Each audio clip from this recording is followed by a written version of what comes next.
Incidente OVNI.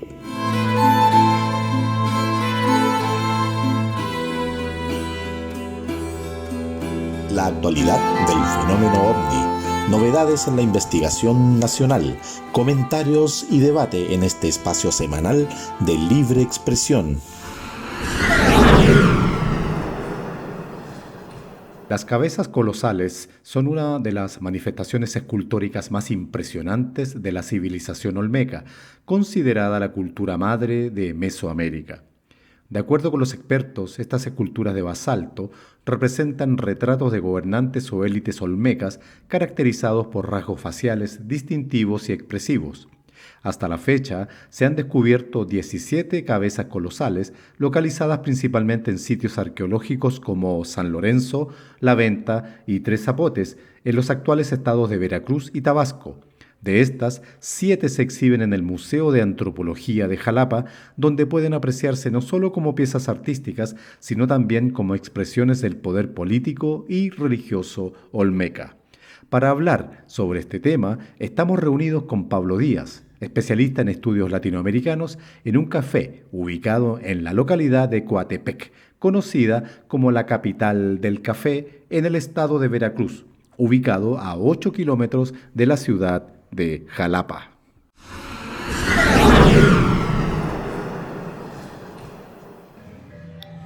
Veracruz debe su nombre a la Villa Rica de la Veracruz, de la verdadera cruz. Este fue el lugar donde se asentó oficialmente en primer lugar, en primera instancia, Hernán Cortés con los españoles, previo a su llegada a la Ciudad de México. De hecho, esta es la zona de entrada, la Ciudad de México.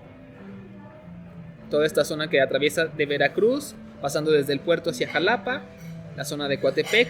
Toda esta zona se caracteriza porque es la zona más importante en producción cafetalera y también donde se produce uno de los mejores cafés del mundo, porque es un café de altura, que es una de las características especiales, es la altura a la que se siembra este café.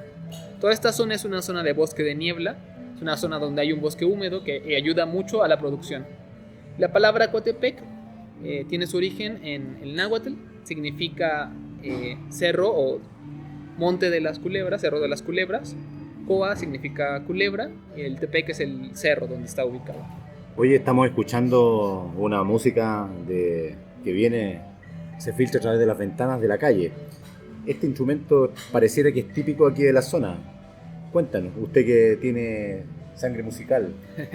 Bueno, claro, este instrumento es la marimba. La marimba es un tipo de xilófono de madera que es muy utilizado en toda esta zona de la región de la costa, sobre todo en la zona de la costa de Veracruz y Tabasco.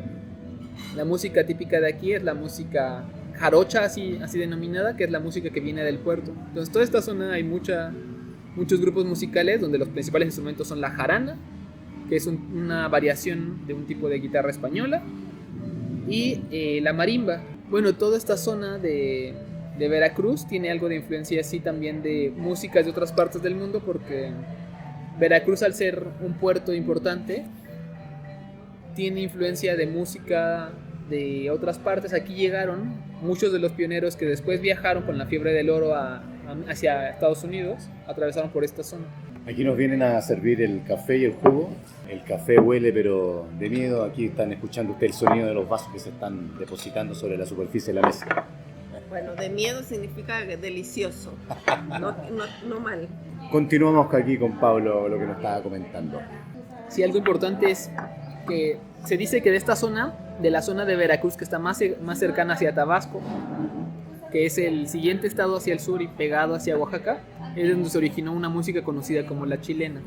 No se sabe exactamente bien su origen, pero tiene mucho sentido con esto que comentamos de que muchos de los sudamericanos que venían por la fiebre del oro hacían su primer parada en el puerto de Veracruz, se adentraron, y muchos, posterior a su viaje a Estados Unidos, se regresaron o se quedaron en esta zona. La chilena es un baile muy similar a la cueca chilena, que se baila en esta región. Cuéntanos la importancia que tiene Jalapa y Veracruz bajo el contexto histórico acá en México. Esa es una pregunta bastante compleja. Considero que Veracruz históricamente es uno de los estados más importantes, porque ha tenido un desarrollo a lo largo de muchos siglos, de varios milenios, Veracruz es considerado uno de los primeros grandes asentamientos de las culturas mesoamericanas, una de las culturas que se considera la más antigua del mundo. De las más antiguas es la cultura olmeca, de las más antiguas incluso en América, y se supone que su origen exacto está establecido entre Veracruz, Oaxaca y Tabasco, que son estas zonas de las que estamos hablando. Gracias. Esta es una zona eminentemente cafetera. En este momento estamos tomándonos un delicioso café. Obviamente el clima aquí es distinto. Es más húmedo, es un clima más, diría yo, cercano a lo tropical, a diferencia de Ciudad de México, que se encuentra a 2.300 metros de altura. Continuamos, Pablo. ¿Qué más podemos decir de Veracruz? Bueno, Veracruz durante la época de México, durante la época colonial, que fue de 1521 hacia 1821, fue también uno de los puertos más importantes, no solo por la comunicación que establecía con la Nueva España, porque era el puerto de entrada a Nueva España, sino también porque aquí se denominaron y se retomaron muchas decisiones importantes históricas en el proceso de configuración de México, de lo que después sería México como nación. Aquí estaban los ayuntamientos principales. La primer notaría de México se estableció en Jalapa, en Veracruz. Y aunque Jalapa no tiene la extensión territorial ni tiene el desarrollo urbano que tiene la Ciudad de México, sí ha tenido históricamente a personajes históricos extremadamente relevantes que han influido en la vida política de México. Gracias. Gracias. Aquí me acaban de servir un plato que Pablo le podría describir. Este plato es típico de toda esta región de la zona del Pacífico. No es originario de Veracruz, pero se consume mucho. Son los huevos motuleños.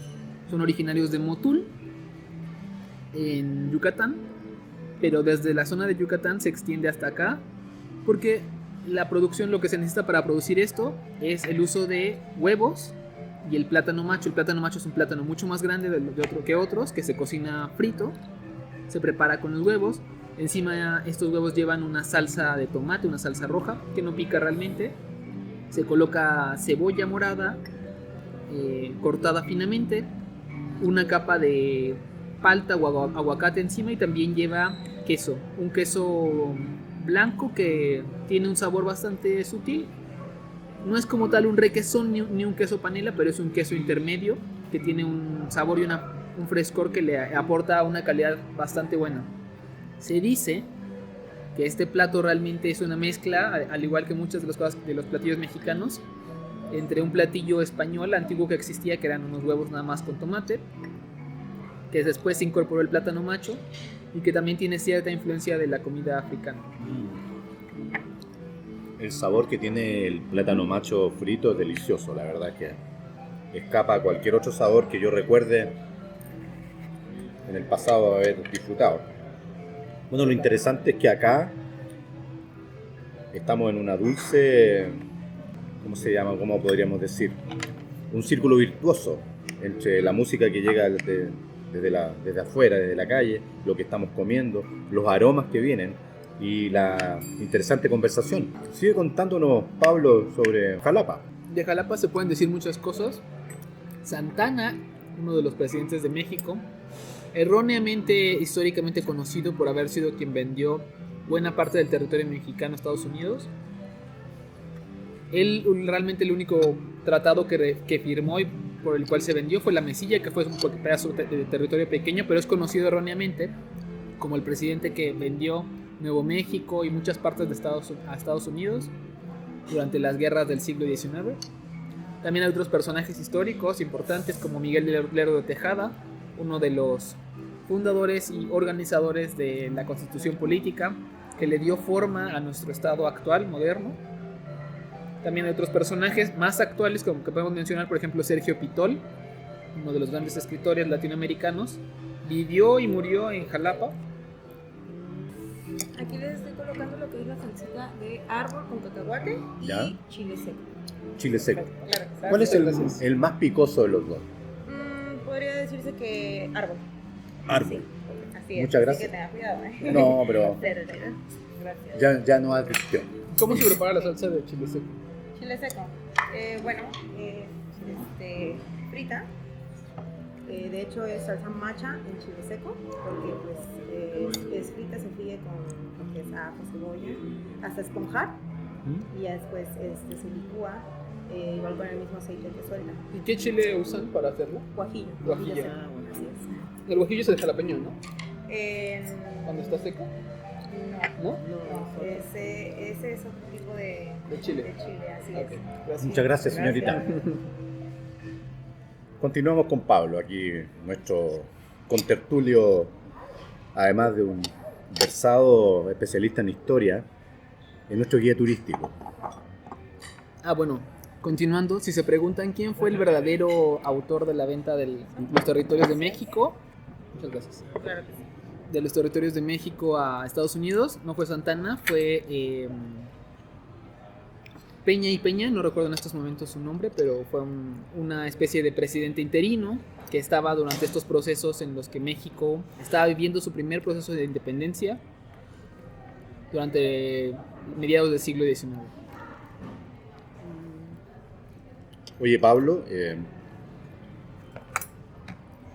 a diferencia de Santiago, que es Santiago de Chile, el lugar donde yo vengo, de donde vienes tú también, tú naciste ahí, Chile es un país muy pequeño, muy central, muy centralista. Prácticamente todo empezó en la zona central. ¿Podríamos decir que en la historia mexicana todo empezó en Veracruz, en Jalapa? ¿O fue simultáneo lo que ocurrió en Ciudad de México? ¿O cada ciudad tiene su momento histórico independiente? Bueno, considero que la Ciudad de México también es muy centralista, también tiene mucho de este proceso, pero sí creo que a diferencia de Chile, muchos procesos históricos se llevaron a cabo en diferentes estados, y Veracruz sería uno de los más importantes, sobre todo para ese proceso de la época colonial hacia la época independiente de México. Una de las cosas que sorprende es que en una provincia exista, por ejemplo, un museo antropológico tan importante como el de Jalapa. Está a la altura de cualquier museo clase mundial. ¿Para qué hablar del Museo de Antropología que está en Ciudad de México? ¿A qué se debe que, en apariencia, siendo Jalapa una provincia, tenga estos centros culturales de importancia mundial? Bueno, en gran parte esto se debe a lo que mencionamos hace rato. Las culturas mesoamericanas, una de las más importantes, que fue la cultura olmeca, se desarrolló justo en esta zona, que atraviesa desde Veracruz hacia el sur, por Tabasco, pasando hacia Yucatán. La cultura olmeca se considera la cultura madre, porque es una cultura incluso más antigua que la cultura maya, de la cual no se tiene demasiada información, o la información en la misma cantidad que se tiene, por ejemplo, de los mayas o de los mexicas, por el pasado, por lo antiguo que es esa tradición, porque hay mucho de su lengua que no se conoce, de su historia. Los registros que tenemos son registros que se han obtenido a partir de la antropología, y Veracruz ha sido cuna de estas excavaciones, recuperación de información, de historia, de investigación, historiografía y procesos para redescubrir estas culturas antiguas, estas culturas que desaparecieron mucho antes, cientos de siglos antes, varios siglos antes de la llegada incluso de los españoles al continente. Te contaré, Pablo, que por ahí, por el año 74, 75, en Santiago de Chile, junto con mi papá, un día sábado, fuimos al cine. Él me llevó medio secuestrado, nunca me dijo que íbamos a ver, y resultó ser un documental alemán que se llamaba Recuerdos del Futuro, de una persona que era totalmente desconocida en ese tiempo, que venía del mundo de la hotelería en Alemania. El señor se llamaba Erich von Däniken. Y en ese documental se exponía prácticamente por primera vez el concepto de lo que nosotros conocemos ahora como alienígenas ancestrales. Él postulaba que en muchas culturas antiguas, entre las cuales estaba la cultura mesoamericana, derechamente había intervención extraterrestre, cosa que fue muy discutida y sigue siendo discutida actualmente, porque la verdad, si tú me preguntas a mí, subyace ahí un concepto racista muy subliminal. tratan de explicar o tratan de inducir el concepto de que los mesoamericanos eran incapaces de construir estas monumentales obras, cosa que a todas luces es un error porque ellos las hicieron, ellos las construyeron, ¿no? Los mexicas, los mayas, no les podemos restar mérito. En esa película, por primera vez, yo vi la imagen y la descripción de las famosas cabezas olmecas. Pasó el tiempo y bueno, estoy acá, pues estoy en México, estoy contigo, estamos conversando sobre esta temática en la tierra donde sí se encuentran las cabezas. Tengo entendido que acá existen 7 a la vista en exposición. Así que cuéntame, Pablo, trata de hacerme entender un poco qué es lo que se sabe sobre estas cabezas y por qué se están exhibiendo acá en el Museo de Jalapa. Bueno, las cabezas olmecas son uno de los registros más importantes que se tiene de la cultura olmeca. Son cabezas colosales. No todas, aunque así lo parezca por imágenes que ustedes podrán encontrar en internet, no todas son iguales. Cada una tiene rasgos particulares. Y lo interesante de estas cabezas primero es su tamaño. Son cabezas hechas de piedra sólida, de un tamaño alrededor de entre 2 metros de altura, e incluso más algunas.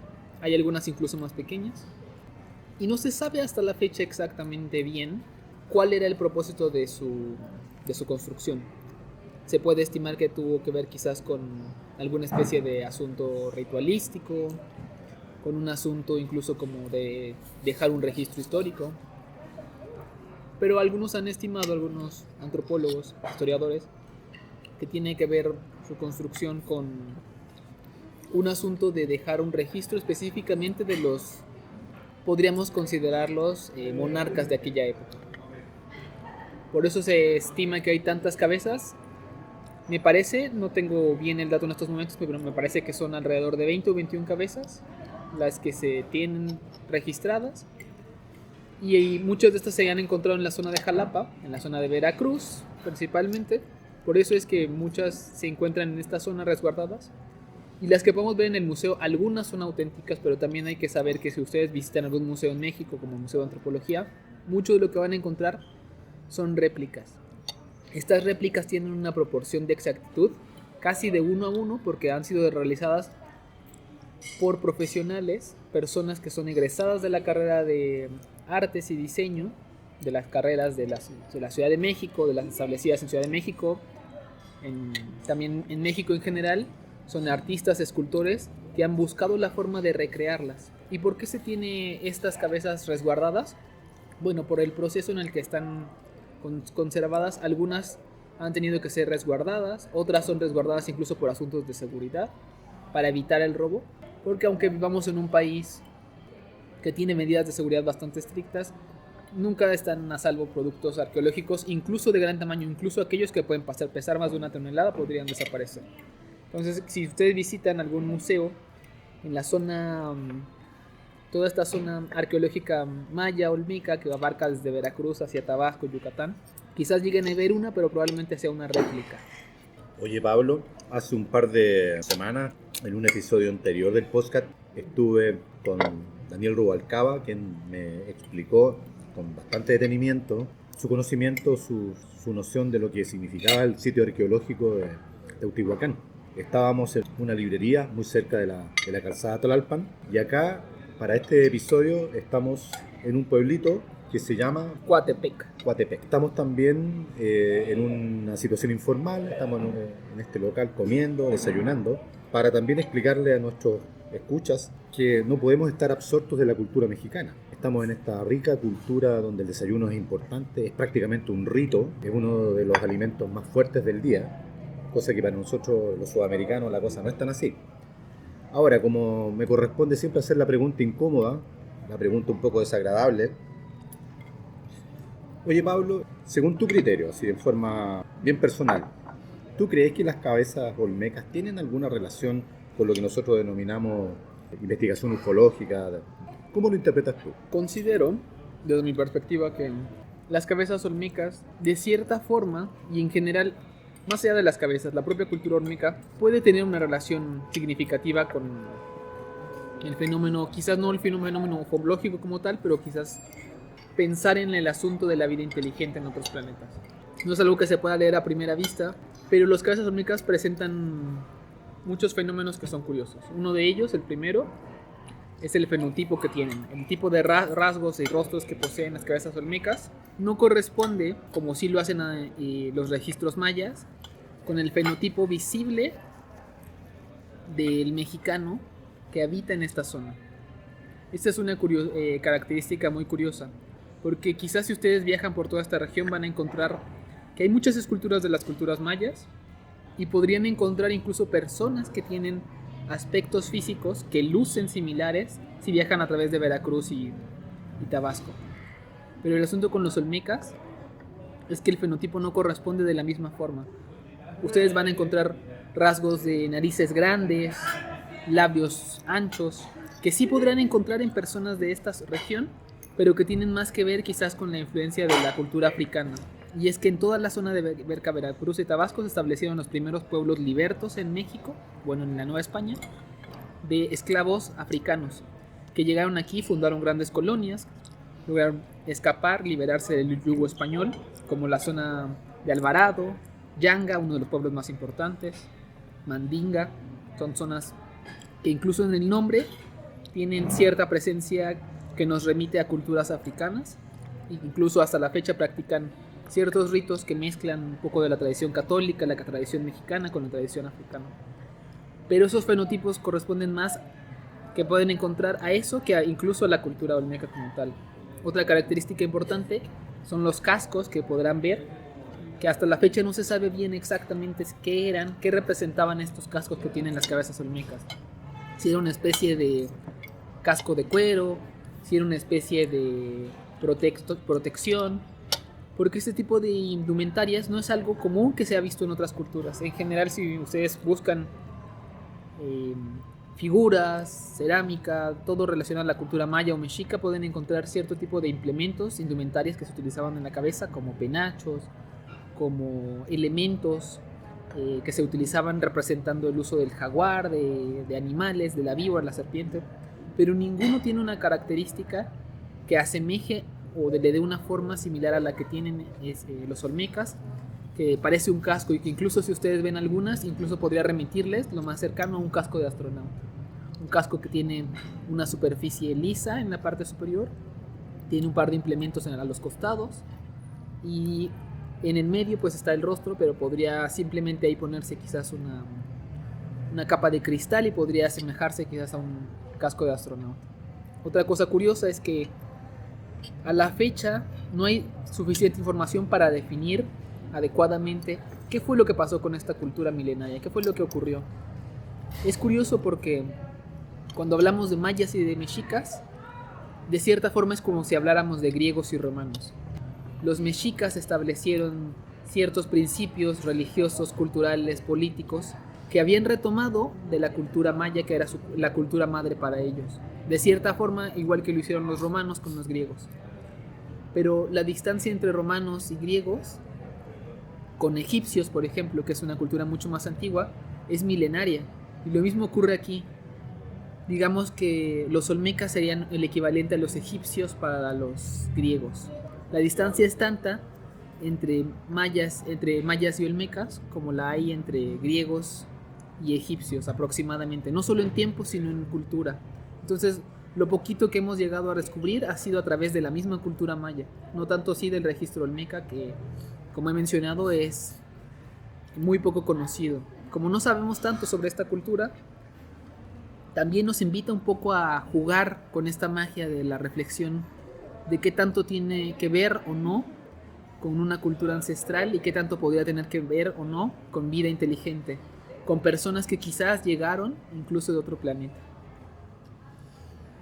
Bueno, como es costumbre en nuestros programas, generalmente nuestros invitados no nos dicen quiénes son. Bueno, aquí Pablo Díaz es egresado de Estudios Latinoamericanos de la Universidad Autónoma de México.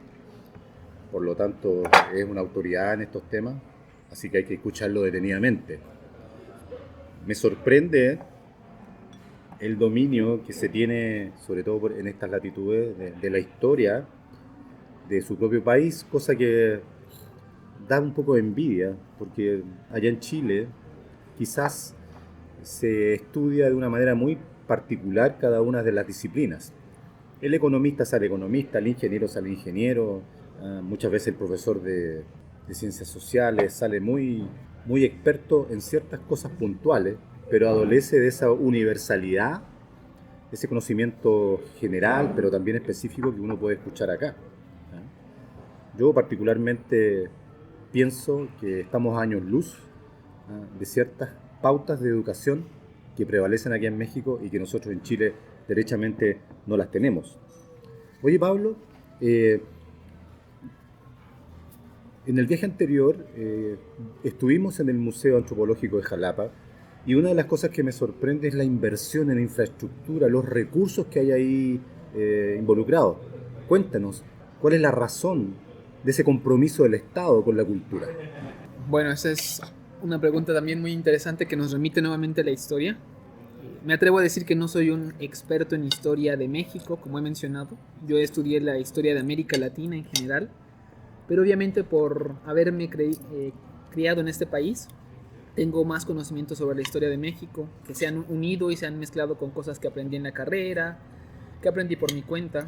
La verdad es que la historia de México, desde la época de las culturas mesoamericanas, previo a la conquista, ya era muy interesante el México prehispánico. Siempre me ha interesado y me he nutrido en tratar de aprender lo más que he podido.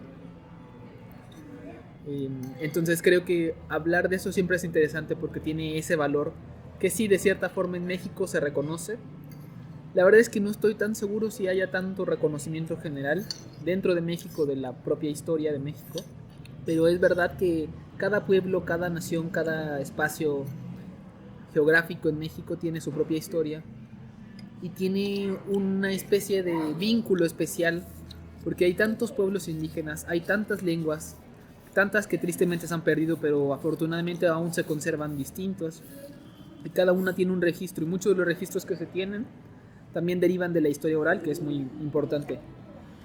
Hablando ya del Museo de Antropología, hay que entender que la relación de México con la antropología es muy interesante porque México es quizás el país de América Latina que tiene un peso y una relación más fuerte con una inversión hacia la antropología, que tristemente ha decaído un poco en las últimas décadas, pero tiene mucho que ver con los procesos de conformación de México.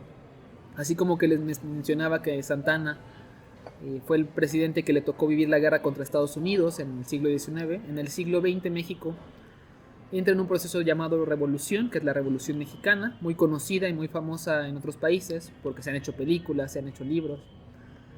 Y durante una época muy importante de México, se produjeron cientos de películas al respecto. La Revolución Mexicana influyó mucho en el desarrollo complejo de México, ya no solo como un estado, sino como un estado que buscaba el conocimiento a sí mismo. Y entonces quizás mucho de este desarrollo de la antropología se lo debemos a personajes muy importantes como José Vasconcelos, uno de los fundadores de la Universidad Nacional Autónoma de México, Álvaro Obregón, fundador de la Secretaría de Educación Pública. Y algo que hay que entender es que realmente México era un país sumamente analfabeta a principios del siglo XX, incluso mucho más que el resto de países en América Latina. Y fue gracias a este proceso de la revolución que se pudo llevar a cabo una transformación que ayudó primero al desarrollo de la educación y segundo al desarrollo de la historia y del entendimiento de la propia cultura. José Vasconcelos maneja muchos conceptos que quizás hoy nos suenan anticuados, que también tienen un poco que ver, de cierta forma incluso son algo racistas, porque ensalza a un México que mezcla lo mejor de la cultura antigua, de los indígenas, con las culturas más modernas, con los españoles, con la hispanidad, con el lado europeo, pero tristemente al hacerlo niega un poco las culturas indígenas, niega de cierta forma su existencia. Entonces, mientras se hace la investigación antropológica para estudiar a los viejos indígenas, a los antepasados, se desprecia y discrimina a las personas que hablan estas lenguas.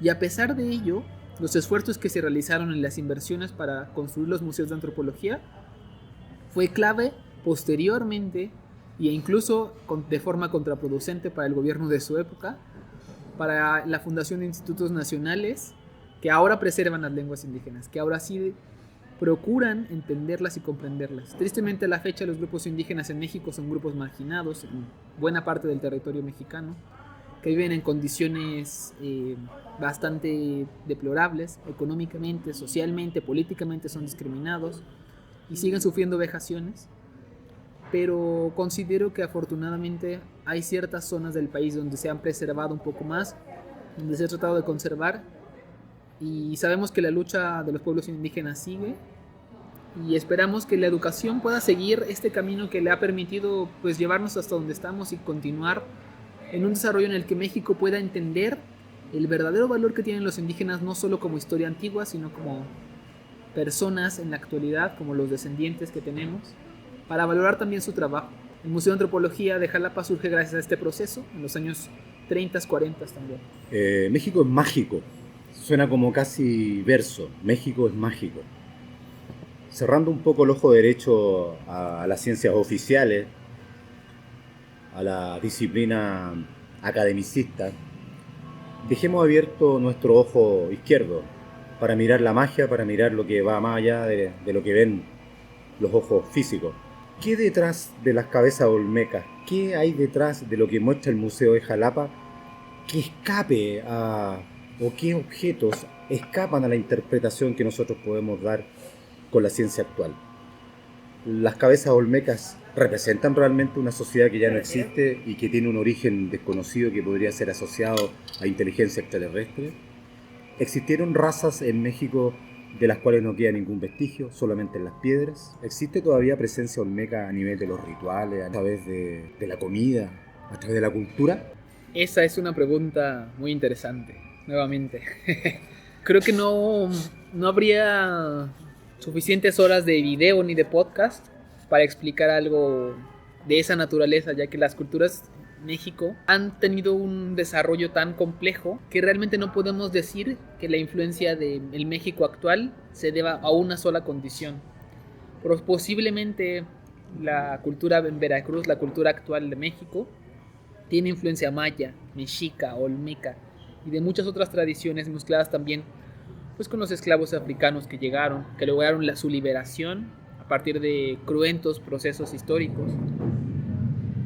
La influencia española también es innegable, la influencia asiática en América también, principalmente en la zona del puerto de Veracruz, la influencia cantonesa. Muchas personas aquí también tienen, aunque ellos incluso lo desconozcan, sangre cantonesa por personas que llegaron en la época en la que China se encontraba en una situación económica muy difícil, cuando China estaba negociando con Inglaterra durante los procesos de la guerra del opio. Entonces es muy complejo pensarlo, pero a mí me gusta imaginar que hay algo más de magia de la que podemos ver, porque México en sí es un lugar mágico, pero sí creo que hay un poco más de magia de la que estamos viendo, que siempre hay algo más. Creo que algo muy importante que une a todas estas culturas, incluso a los olmecas, los mayas, los mexicas, es su estudio astronómico, su conocimiento del cosmos. Un conocimiento del cosmos que a la fecha hemos podido replicar en ciertos aspectos tecnológicos, cuantitativos quizás, pero que considero que aún no terminamos de descifrar por completo. La forma en la que ellos entendían las estaciones del año, que creaban sus propios calendarios solarios, lunarios, a partir de cómo ellos entendían el movimiento de la Tierra, cómo le daban sentido, cómo lo vinculaban con sus culturas, son tan complejos que considero que aún no hemos ni siquiera empezado a desenterrar de fondo todo lo que hay detrás de eso. Creo que cuando lo hagamos podremos entender un poco más y reimaginar un poco más el vínculo entre las culturas, como la olmeca, con este mundo que está más allá de nuestro entendimiento, el mundo del fenómeno ufológico, el mundo de lo que hay más allá, de la vida en otros planetas. Pero si bien es cierto, hay algo muy curioso que tienen las culturas mesoamericanas que se ubicaron en la zona de México, y es que muchas de ellas tienen referencias a dioses, a seres que viajaron en naves plateadas, en espacios que ellos describen como luces que bajaban del cielo y de las cuales viajaban habitantes, con los que ellos hicieron tratos, con los que ellos hicieron pactos. Los mayas hablan de estos dioses, Algunos mencionan figuras como Kukulcán, también conocido como Quetzalcóatl por los mexicas, que para muchos era una representación ficticia de un dios, de alguien que viajaba del cielo. Pero si lo analizamos desde otra perspectiva, podrían ser quizás naves, quizás personas que viajaban, que tenían la capacidad de venir de otros mundos al nuestro. Vamos a seguir caminando, conociendo lugares. De acuerdo, adelante. Vamos. Vamos.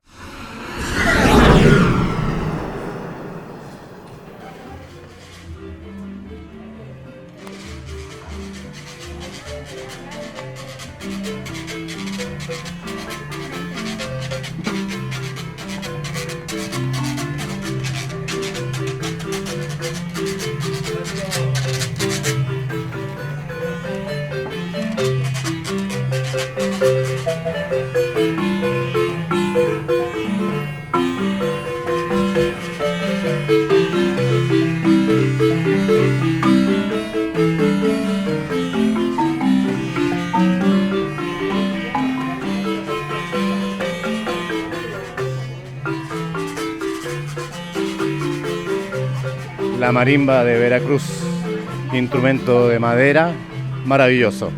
Vamos a tratar de cruzar una calle acá. Oye, Pablo, tú me dijiste hace un momento atrás que había nacido un personaje del mundo del arte famosísimo acá. Así es, aquí nació Natalia Lafourcade, que curiosamente es hija de un chileno que llegó aquí, a Veracruz. Oh, mira cómo aprendemos. Sus dos papás también son muy importantes en esta región porque su mamá fue la que desarrolló uno de los mejores programas pedagógicos para enseñar música, que de hecho es el que se aplica para los niños que aprenden música en la UNAM. Su papá también es importante porque ha hecho un rescate histórico de instrumentos musicales y es muy relevante. Bueno, el aporte de Chile acá a la cultura de México y el enorme aporte que la cultura de México también nos ha hecho a nosotros como ciudadanos chilenos. Han pasado algunas horas, Pablo. Fue súper interesante la caminata que nos dimos. Caminar, que el mundo se va a acabar. Así es. Hicimos un recorrido bastante importante el día de hoy. Cuéntame, Pablo, ¿a dónde me trajiste? En estos momentos nos encontramos en la ex hacienda de Santa Ana, también es conocida como la ex hacienda de El Lencero. Estamos en una zona que está a las afueras de la ciudad de Jalapa. Este es un terreno muy grande, como comenté en la parte anterior. Santa Ana es un expresidente, fue expresidente de México. Y se rumora, se estima que este fue su hogar de verano. Se sabe que aquí habitó, pero no se sabe exactamente si este fue un hogar fijo, pero se estima que probablemente haya sido solo un hogar temporal.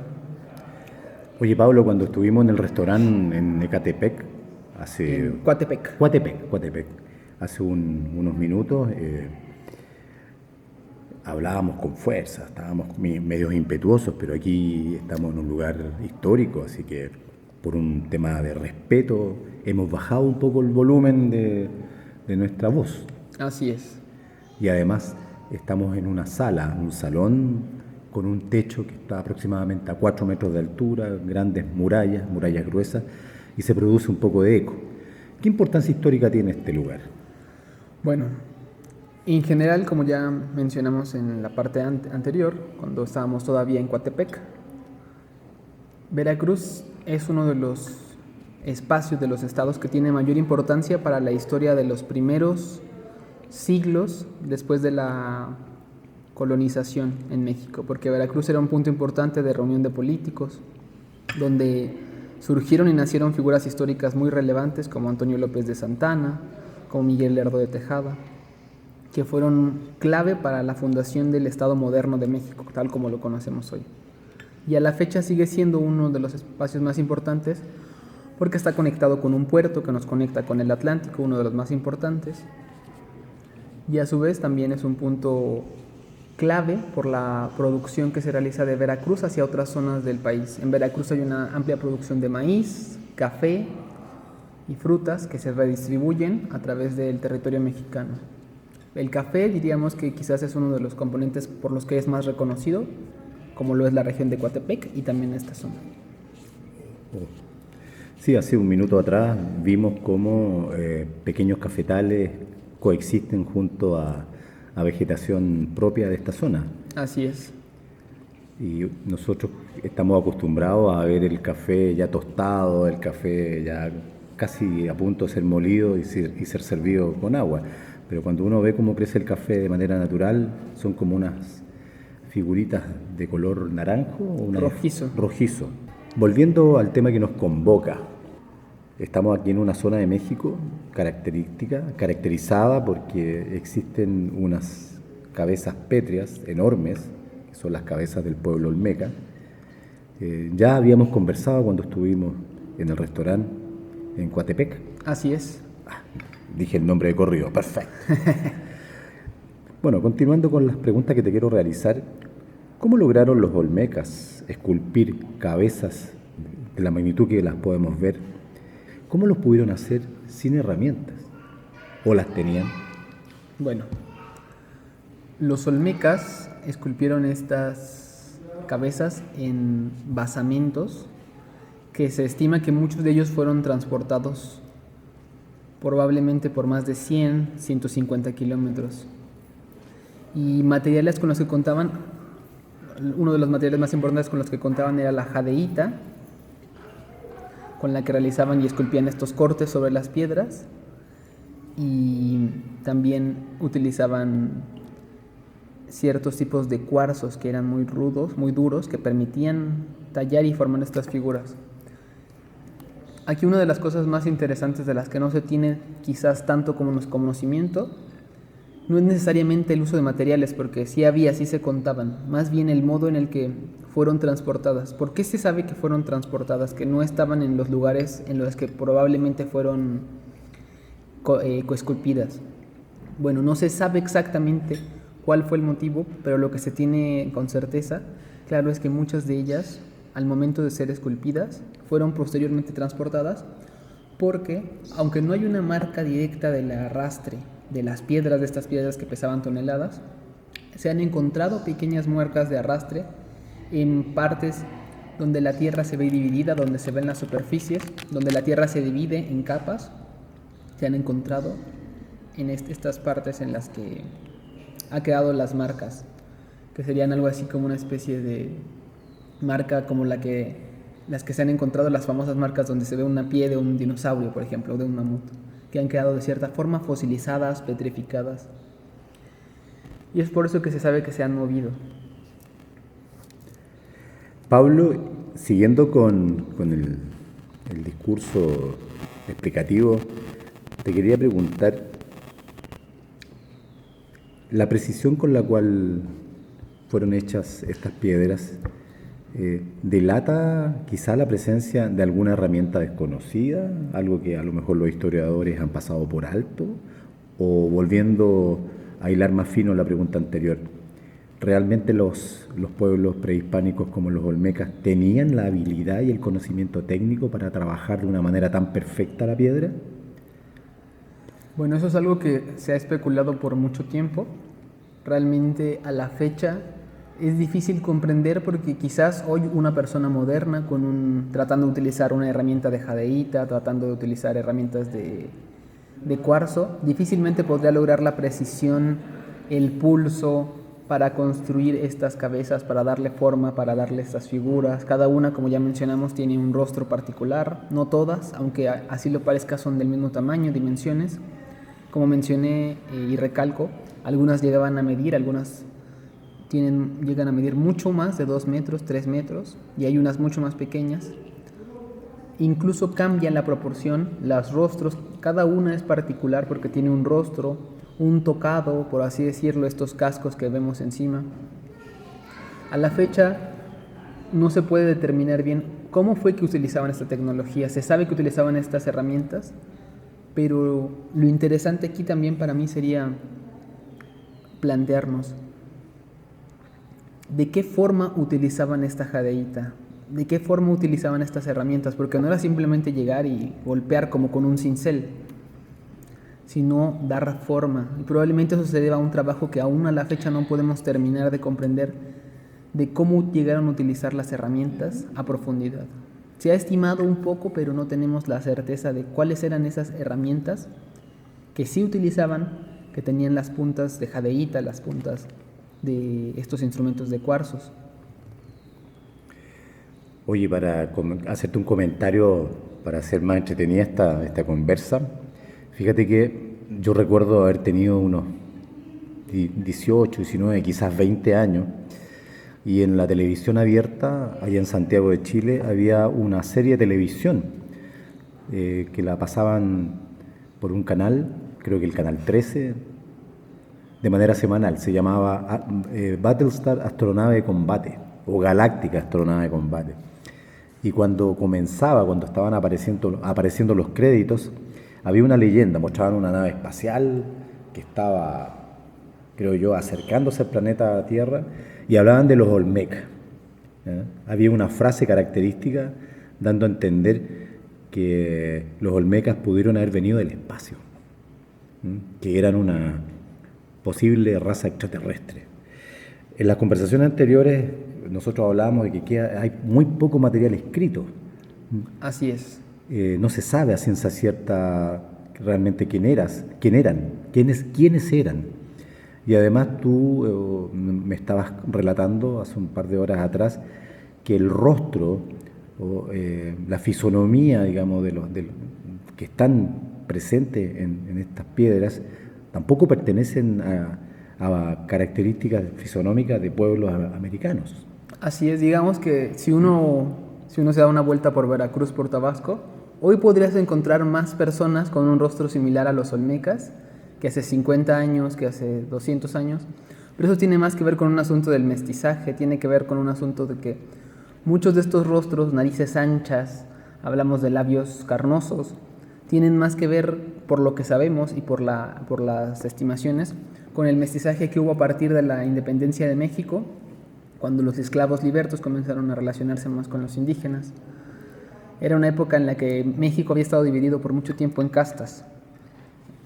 La mezcla entre indígenas y españoles estaba determinada y determinaba tu poder social, tu papel social y económico, incluso cultural, tus oportunidades de acceso. También la mezcla entre indígenas y esclavos o esclavos libertos. Entonces, eso es lo curioso, que realmente el fenotipo indígena como tal, que existe en esta zona, tiene un rostro mucho más cercano a los mayas. Los mexicas también tienen rostros de esta forma, con unas narices de cierta forma pronunciadas, pero son mucho más alargadas, más aguileñas que las figuras olmecas. Entonces, ese es un dato bastante curioso. Oye, Pablo, estamos haciendo esta grabación. Esta noche es luna llena. Estamos en el hemisferio norte. Hoy es 9 de agosto del año 2025. La luna llena se va a ver, según los pronósticos, de una manera intensa, luminosa. ¿Qué tendría que ver, generando una relación, las piedras olmecas, las cabezas olmecas, tienen alguna relación con fenómenos astronómicos, con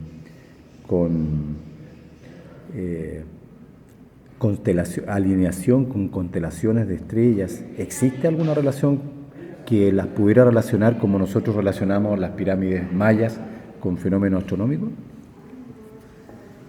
Bueno, el fenómeno con las cabezas olmeca es que, como tal, las cabezas, como he comentado, muchas no han sido encontradas en los lugares en los que se estimaría. Se han encontrado más de 100 kilómetros, se ha sabido que muchas han sido transportadas más de 100 kilómetros de sus lugares de origen.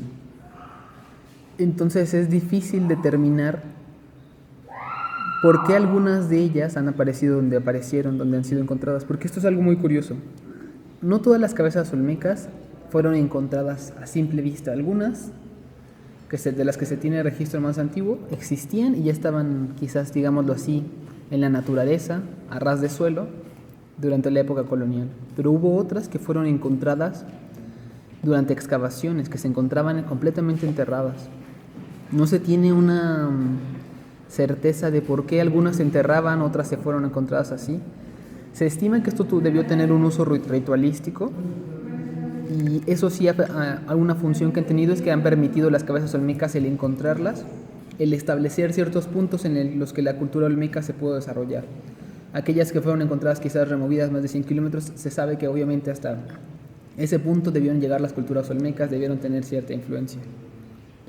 Y aquí hay un dato importante que, aprovechando nuestro pequeño descanso, estuve revisando, y es que hay diferentes sitios olmecas, pero uno de los más interesantes para hablar sobre el tema de la alineación astronómica es el Parque Ecológico La Venta. La Venta es uno de los sitios olmecas de los que se tiene registro, y algo interesante es que tiene un trazado urbano que está alineado con fenómenos astronómicos. ¿A qué me refiero con esto? Me refiero a que La Venta, si uno entra, es una especie de parque ecológico, tiene caminos, pero los caminos que están trazados, a pesar de lo que muchos pueden pensar, que son caminos por los cuales uno transita para ver aves de un lado, animales corriendo del otro, no son caminos que fueron diseñados simplemente por un asunto de la comunidad del parque, sino que estos caminos reflejan y son marcas y puntos en los que se refleja el cosmos, en los que se refleja cierta forma en la que estaba organizada el cielo nocturno en el momento en el que fue construido el espacio de La Venta. Y lo curioso es que en ciertos puntos hay pequeñas esculturas que pueden dividir quizás un callejón de otro, en esquinas, entre una ladera de un camino dentro del parque y otro. Y esos puntos son los que reflejan astros, estrellas, planetas, llamémosles, que se encontraban en aquel momento en el que eso fue planeado. Como mencioné antes también, el uso de estos cascos que se han encontrado sobre las cabezas olmecas no se ha terminado de determinar si eran cascos, tenían apariencias diferentes. Como ya mencioné, podríamos asociarlos a un casco que utilizaría un astronauta en un traje moderno. Pero hay otro factor, y es que dentro de la antropología hay algunos que han tratado de definir que estos cascos tenían un uso especial para el juego de pelota, lo cual nos habla de que incluso desde esa época ya existía el juego de pelota y tenía una función. Algo interesante de lo que se sabe del juego de pelota, no del de los olmecas, pero sí del que realizaban los mayas y los mexicas, es que los círculos por los que atravesaban estas pelotas, que estaban hechas de hule, de caucho natural, mezclado y secado una y otra vez, una capa tras otra hasta formar estas pequeñas pelotas, no era simplemente un juego, una diversión, sino que cuando uno ve a través de estos pequeños agujeros por los que se atravesaban las pelotas, estos agujeros tienen una coincidencia que permiten funcionar como un observatorio astronómico de las estrellas. Al mirar cierta posición en cierta época del año, nos permite determinar el movimiento de la Tierra, el equinoccio, los cambios de las estaciones del año, saber cuándo los años van a ser más cortos o cuándo van a ser más largos, algo que a la fecha todavía seguimos tratando de comprender cómo llegaron a ese nivel de complejidad, cómo pudieron desarrollar ese nivel de complejidad sabiendo que no tienen las matemáticas con las que contamos, porque aunque contaban con el desarrollo del cero, su desarrollo de las matemáticas fue muy diferente. No hay ese tipo de registros que podamos acceder tan palpables ni en los mayas ni en los mexicas que nos hablen de una suma, por ejemplo. Debe existir, y existen, claro, también ciertos códices, ciertos pasajes, pero cuando lo remitimos nuevamente, como digo, a lo olmeca, es todavía más complicado porque no podemos encontrar este lenguaje, este sentido que nos haga darle voz completa a todo eso que está detrás. Oye, Pablo, yo creo que vamos a tener que continuar nuestro camino. ¿Qué frase te gustaría a ti que yo dejara escrita en mi bitácora de viajes respecto al lugar donde estamos? ¿Qué crees tú que yo debiera escribir para recordarme la importancia que tiene esta hacienda? Creo que lo importante, lo más relevante de esta hacienda, de la ex hacienda en la que nos encontramos ahora, que estamos justamente en la cafetería, es comprender que quizás para una persona que viene de fuera, que no se crió en México, sea complejo entender el nivel del tamaño de las proporciones de algo tan grande, porque México fue durante mucho tiempo el país con mayor desarrollo de América Latina durante toda la época colonial. Entonces, cuando hablamos de haciendas y espacios, hablamos de casas, hogares gigantes donde vivían cientos de personas, trabajaban cientos de personas y vivían unos cuantos. Entonces, quizás lo más importante de comprender estando específicamente en este lugar sería el peso histórico que tienen espacios como este, ya que tristemente estos espacios existen, pero muchos siguen dependiendo de la iniciativa privada porque el gobierno no tiene los recursos o no los abastece de la forma adecuada para que puedan existir. Entonces, que quizás darle esa difusión a que la gente visite estos espacios, que los conozca, que los haga suyos, y no solo la gente que viene de afuera, sino también la gente de México. Porque aquí se vivió la historia, se hizo la historia y se sigue haciendo la historia. Porque si una vez Veracruz tuvo ese papel tan hegemónico en la historia de México, eventualmente lo podría volver a tener. Y sabemos la importancia de entender por qué el desarrollo de estos ingenios cafetaleros que surgieron con estas haciendas, con estos espacios, creó estas conexiones que permitieron que personajes tan conocidos para bien o para mal como Santana hayan ejercido el poder que ejercieron. Porque México y América Latina se abastecen de estos recursos naturales. Y a la fecha, esta producción, la producción del café, es una de las más importantes del mundo. Y tristemente México no tiene un lugar tan importante como lo tiene quizás Colombia o Brasil, siendo que la producción de aquí tiene una calidad muy superior por la forma en la que es elaborada. Y eventualmente con esto que hemos visto del cambio climático, podría llegar a desaparecer. Pablo, acabo de hacer el dibujo en el papel para poder llegar. Hice como un mapa con mi lápiz. ¿Cómo debiera terminar yo aquí este mapa? Para que no olvide. ¿Cómo se llama este lugar? La ex hacienda El Lencero. ¿A quién pertenecía? Estoy escribiendo. Perteneció a Santana, originalmente perteneció a otras personas, eventualmente pasó a ser de Santa Ana, del expresidente de México, pero también después fue habitada por otras personas y dio cabida, fue hogar durante un tiempo de Gabriela Mistral, la gran escritora, cuando vivió en México en el siglo XX, y ahora estamos en esta hacienda que ha sido reconvertida desde hace, me parece que más de 40 años, en un museo. El lugar es maravilloso, maravilloso. Y encontramos un árbol que tiene parte de sus raíces en la superficie con una extraña luminiscencia. La verdad es que eso es propio no solamente de animales, sino que también de representantes del reino vegetal. Así que estoy sumamente sorprendido por lo que hemos encontrado acá. Bueno, Pablo, sigamos caminando y vemos a qué conclusión llegamos. Una conclusión amigable entre lo que es la historia, lo que es la ufología y lo que es la realidad, porque las piedras están ahí, a la vista de todos. Claro que sí.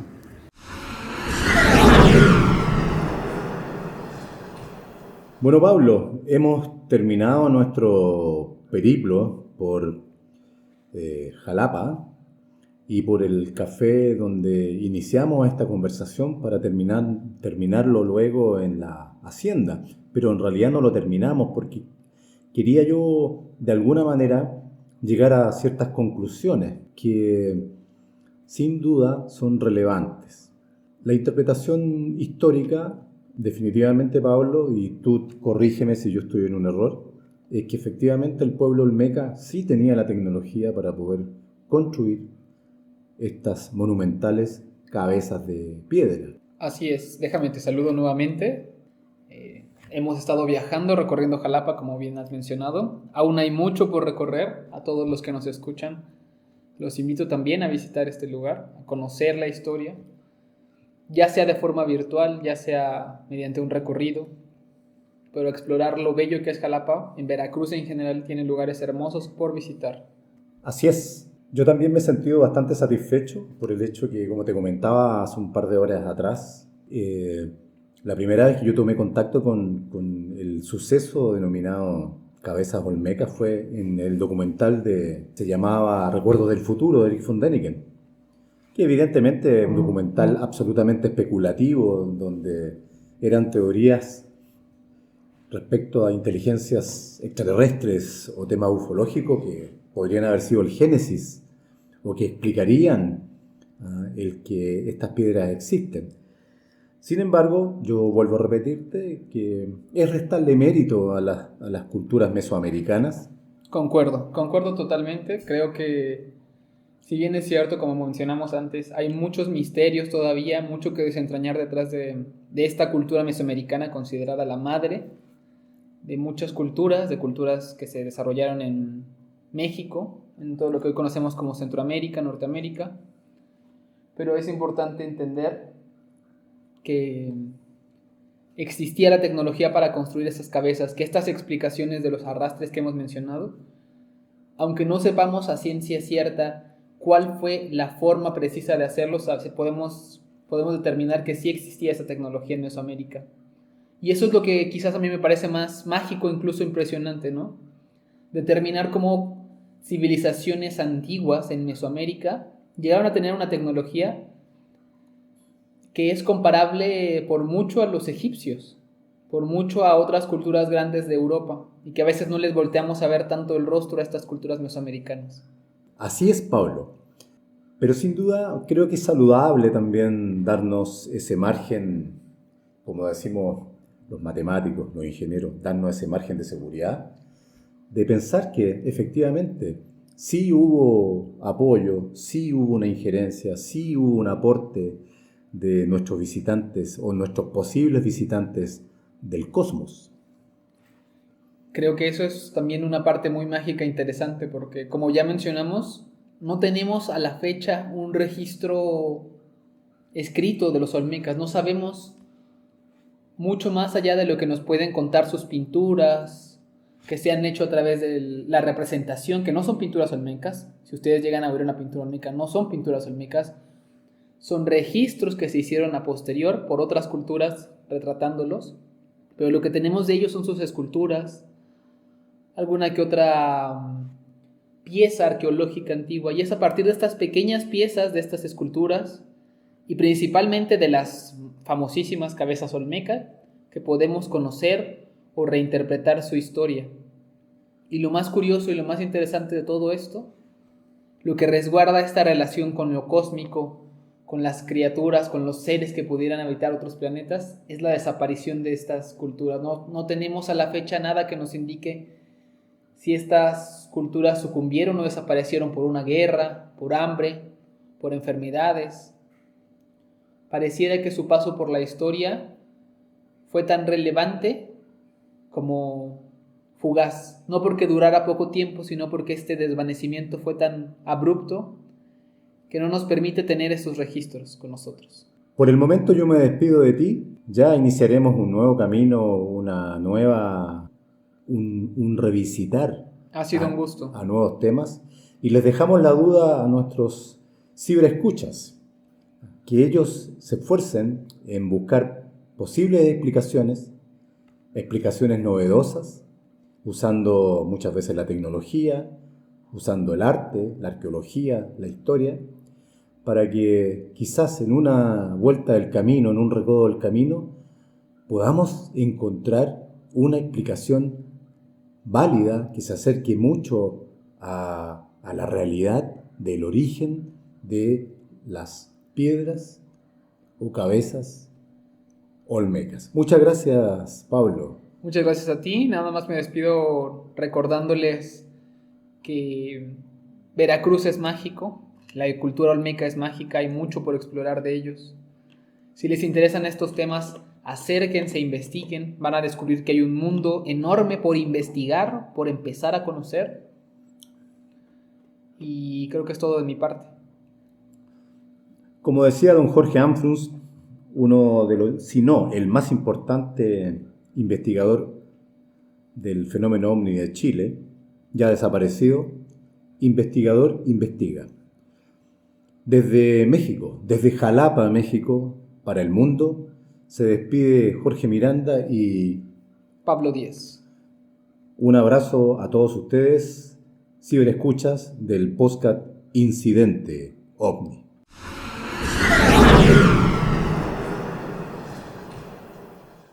Si este episodio te hizo pensar, cuestionarte o simplemente te dejó con ganas de más, cuéntanos, déjanos tu comentario, tu experiencia o tu teoría. Este espacio también es tuyo. Búscanos en redes y comparte nuestra voz. Coméntanos en YouTube, coméntanos en Spotify. Incidente Omni, donde lo inexplicable se vuelve conversación. Suscríbete a Incidente Omni en Spotify y danos un like en YouTube. ¡Te esperamos! Nos vemos en el próximo episodio de Incidente Omni. Incidente OVNI.